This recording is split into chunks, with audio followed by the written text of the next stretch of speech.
안녕하세요. 오늘은 요엘서 강의 두 번째 시간입니다. 오늘 말씀의 주제는 여호와의 말씀을 선포하는 요엘이라 말씀입니다. 다시 요엘서 1장 1절로 4절을 제가 말씀을 히브리어 직역 성경을 가지고 봉독해 드립니다. 푸드엘의 아들 요엘에게 있었던 여호와의 말씀이다. 이것을 들어라. 장로들아, 귀 기울이라. 이 땅의 모든 주민들아, 너희 날들이나 너희 조상들의 날들에 이것이 있었느냐? 이것에 관하여 너희 자녀에게 전하고 너희 자녀는 그들의 자녀에게 말하고 그들의 자녀는 또 다른 세대에게 말하라. 어른 메뚜기가 남긴 것을 청년 메뚜기가 먹고 청년 메뚜기가 남긴 것을 소년 메뚜기가 먹고 소년 메뚜기가 남긴 것을 황충이 먹었다. 아멘. 굉장히 좀 말씀이 깊이 있고 쉽게 좀 이렇게 번역이 된 것 같습니다. 또한 에서는 중생과 은혜를 받은 신자를 가리킵니다. 그러나 마지막 한순간에 기업을 상실한 망령된 자의 그 대표적인 인물이 되죠. 마지막 때 일순간에 이 경제적인 문제, 배고픔의 문제를 해결하기 위해서 장자권을 박탈당할 것을 보여줍니다. 경제 문제로 인해 신앙을 포기할 자들이 앞으로 많을 것입니다. 그 한 예로 앞으로 선과 이마에 표를 받지 아니하면 그 어떤 것도 매매를 할 수가 없습니다. 그 어떤 것도 없으면 체포되어 가서 죽든지 반드시 그 표가 있어야, 이마와 손에 이 표가 있어야 슈퍼에 가서, 가게에 가서, 백화점에 가서 어떤 물건을 사더라도 이루어집니다. 이제는 백화점에 들어가더라도 손과 발에 이 상표가 찍혀 있는 사람, 성경에는 그것이 꼭 맞는지는 모르겠습니다만 666 짐승표라고 그랬어요. 거기에 손과 이마에 이게 찍혀 있으면 자동이면 사인 안 해도 돼요. 그냥 백화점에 들어가서 물건 가져오면 벌써 이미 계산됐어요. 나오면서 계산이 돼버리는, 그냥 가서 머무를 시간이 없어요. 다이렉트로 그냥 다 일보고 나오는 겁니다. 그러니 세상 사람들이 얼마나 좋겠어요. 얼마나 그리고 돈이 필요 없어요. 돈, 지갑이 지갑도 없어요. 이거 하나면 돼, 이거. 그냥 가. 주머니피가 필요 없어요.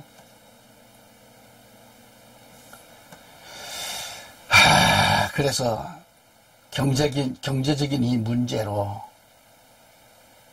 신앙을 포기할 자들이 많다, 그런 얘기입니다. 에서 같은 자는 히브리서에도 밝히 말하였듯이 히브리서 6장 4절로 6절에 한번 보면은 한 번 깨우침을 받고 하늘의 선물을 맛보고 성령의 동참자가 되고 하나님의 선한 말씀과 오는 세상의 능력을 맛본 자들이 만약 떨어져 나간다면 다시 새롭게 하여 회개시킬 수 없나니 이는 그들이 스스로 하나님의 아들을 다시 십자가에 못 박아 공개적으로 조롱함이라고 되어 있습니다. 이 무슨 얘기인가요? 신학적으로 한번 깨우침을 그렇게 받은 자, 중생한 자는 타락하지 않는다고 말하지만은, 그러나 성경은 한번 깨우침을 받고 하늘의 선물을 맛보며 성령의 동참자가 되고 하나님의 선한 말씀과 오는 세상의 능력을 맛보았다고 했는데, 이 말씀을 다시 한번 생각해 본다면 성령을 받지 않고서 어떻게 성령에 참여한 바가 될 수가 있겠는가? 하나님의 선한 말씀과 오는 세상의 능력을 맛보았다고 했습니다. 그리고 확실한 믿음도 있었다는 얘기겠죠. 오는 세상, 즉 내세의 그 능력도 맛보았다고 했습니다. 다 체험을 했어요. 성령 받았고. 그러나 이러한 자들이 타락한다고 했습니다. 타락할 때는 다시 회개케 할 수 없다고 말씀하잖아요. 여러분, 이거 어떻게 할 것입니까? 이는 자기가 하나님의 아들을 다시 십자가에 못 박아 공개적으로 조롱한다고 했습니다. 예컨대 나사렛 동네에 베들레헴을 시작해서 다시 시작을 해야 됩니다. 다시 이상한 별이 출현해야 되겠고, 다시 동방박사들이 출현해야 되고, 다시 10달 동안 배가 아픈 일이 시작을 해야 되고, 다시 십자가를 져야 한다는 그런 뜻이 아니겠어요? 그렇게 되었을 때 그 사람은 구원받을 수 있다는 말입니다. 자, 그러므로 우리가 절대 쉰다는 것은 금물이에요. 다시 말해서 자신이 교회에서 무슨 직분을 받았던지 간에 그대로 실천하고 순종하고 복종하고 해야지 쉬겠다는 말은 금물이죠. 또한 지난날에 자신이 어떠한 직분을 받았던지 능력이 충만했을지라도 성령을 받았다고 했을지라도 타락한 거예요. 타락한다는 겁니다. 그래서 조심해야 됩니다. 에서의 동생 야곱은 바로 하나님의 택하심을 받아서 복음으로 잘 양육된 그런 십자가와 예수와 부활로 잘 양육된 하늘의 성스러운 성도의 대표입니다. 에서는 장자이지만은 영적인 차자가 되고 육적으로도 차자가 되었어요. 차자인 야곱은 장자가 되었습니다. 그래서 우리는 모두가 장자인 야곱이가 되잖아요. 우리 총회들도 보면 서로 자기들이 통합은 통합대로, 합독은 합독대로 서로가 자기 교단이 장자총회라고 말하더라고. 조그만 총회도 보면 자기가 장자총회라고 말을 하고 그럽니다. 또한 에서는 중생과 은혜를 받은 신자입니다. 그러나 마지막 한순간에 기업을 상실한 그런 망령된 자의 대표적인 인물이에요. 마지막 때 일순간에 경제적인 문제, 666 김승표로 인해서 그냥 우리 장자권을 다 박탈당할 것을 보여주는 거예요. 경제적인 문제로 인해서. 아니, 그렇게 신앙생활을 잘 해나가다가 경제적인 문제 때문에 아버지를 배반한다는 얘기예요? 하나님을 떠납니까? 그럼 떠나면 그 이후에 기다리는 게 뭐예요? 영원히 꺼지지 않는 지옥이 누구의 것입니까?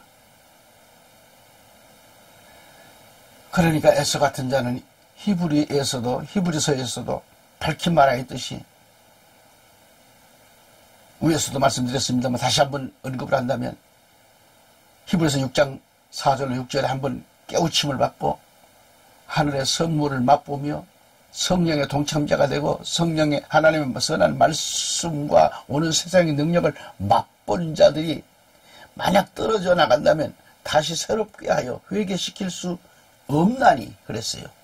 이는 그들이 스스로 하나님의 아들을 다시 십자가에 못 박아 공개적으로 조롱함이라 그랬잖아요. 신학적으로 한번 깨우침을 받은 자, 중생한 자는 타락하지 않는다는 그런 말씀들을 많이들 하지만은, 그러나 성경은 깨우침을 받고 하늘의 선물을 맛보며 성령의 동참자가 되고 하나님의 선한 말씀과 오는 세상의 능력을 맛보았어요. 예컨대 나사렛 동네에 베들레헴을 시작해서 다시 시작을 해야 된다고 말씀을 드렸잖아요. 그럼 다시 예수님은 못 박히고 다시 그렇게 돼야 돼요. 그렇게 해서 다시 예수님이 십자가 못 박히고 다시 그런 일이 벌어진다. 그리고 그걸 다 다시 봐야 믿음이 옵니까?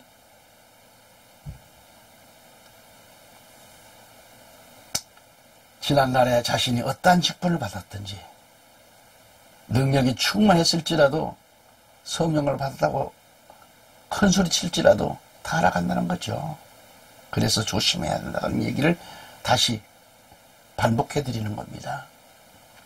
이 에서의 동생 야곱은 바로 하나님의 택함을 받아서 복음으로 잘 양육된 십자가와 예수와 부활로 잘 양육된 하늘의 성스러운 성도의 대표입니다. 에서는 장자이지만 영적인 차자가 되고 육적으로도 차자가 되었어요. 차자인 야곱은 장자가 되었고요. 그래서 우리는 모두가 장자인 야곱이가 되어야 된다, 그런 얘기입니다.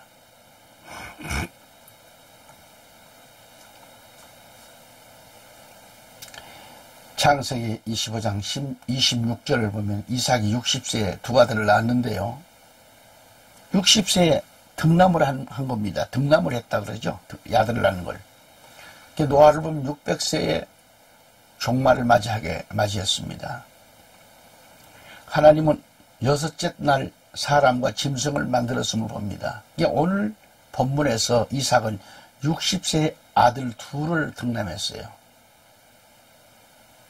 그래서 어느 학자는 이를 두고 6천년 만에 약속받은 자와 탈락될 자의 비밀을 암시해 준다라고 하더라고요. 예컨대 이삭의 가정을 보면 창세기에서 이미 6천년 만에 그런 상황을 비밀로 보여주었다라는 것이 예를 들었습니다. 구원받을 자와 사랑받을 자와 구원도 사랑도 못 받고 타락될 자를 자세히 비밀로 예시해 주었다라는 것이죠.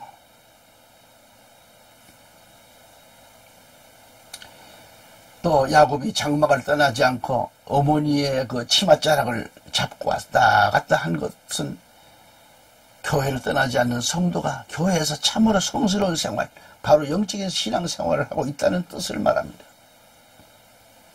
교회를 들락거리면서 신앙생활을 하다 보면 교회가 연약해 보일 때가 있습니다. 무엇인가 잘못된 것 같고 또는 내성적인 그런 것 같고 실패한 것 같고 그런 거예요. 응? 야곱은 너무도 매력이 없습니다. 그러나 에서는 보지는 못했습니다만 성경적으로 말하면 털이 나 있는 사람, 털사람이라고 그러죠. 체력적으로도 아주 우람하고 힘도 있고, 그리고 그는 뭐예요? 화살을 들고 나가서 사냥을 즐기는 사냥꾼입니다. 사냥. 그렇게 사냥을 즐기다 보니까 살결도 붉고 매력을 갖춘 자가 바로 아니겠는가. 남자다운 처질이 아니겠는가. 그러나 야곱은 장막에서 어머니 심부름이나 하고 어머니를 돕는 일을 했지만은 이것은 예수님의 피를 바로 아는 성도를 보여줘요. 그래서 마지막 때 자기의 형제도 소용이 없어요. 팥죽 한 그릇만 주면 천국과 바꿀 수 있는 그런 심정이에요. 그래야 할 때도 온다는, 그러한 때가 온다는 뜻입니다. 경제 문제로 참 어려운데 짐승표 준다니까 가서 받고, 그거 받으면 우선먹기 꽃감이 달지요. 그러나 그 이후에 영원한 죽음을 어떻게 생각할 것인가. 짐승의 밥이 돼가지고 저 사단 마귀가 지옥불에 던져질 때에 같이 던져질 텐데 그 아픔, 괴성, 고통, 그 처절함 어떻게 그것도 하루 이틀 끝나는 게 아니잖아요. 영원히, 영원히.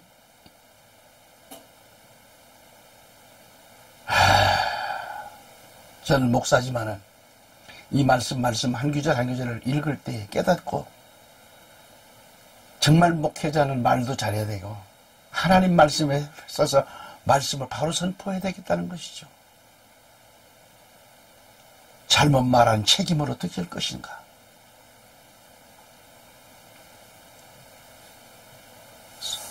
성도들을 주머니나 긁어서 부를 이루려는 사꾼 목자들 어떻게 생각할 것인가. 우선 목에 꽃감이 달라고 그렇게 착취해서 성도들의 등대기를 긁어서 그렇게 모은 돈은 자기 재산 불리는데 사용을 하죠. 여러분 성도 편에 한번 서봤습니까? 목회자들 가난한 성도들의 그 심정 압니까? 팥죽한 거래 짐승표 주니까 신앙 팔아먹어요. 하나님 배신합니다. 주여 합니다. 그러면서도 그러나 이미 끝났습니다.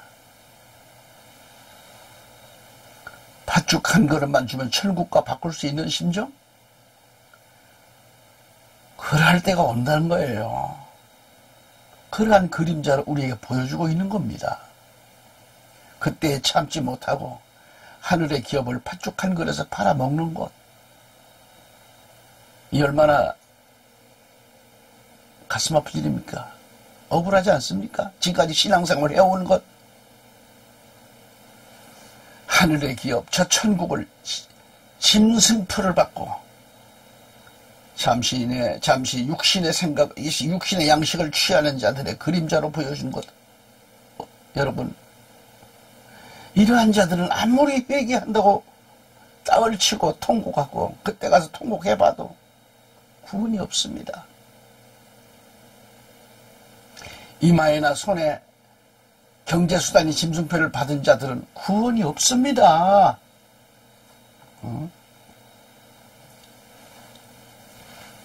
히브리 12장 15절 17절에 보면은 너희는 돌아보라 그랬어요. 돌아보아. 우리를 보고 하는 말입니다. 돌아보라는 것입니다. 성도는 자신을 돌아보라는 말씀이에요.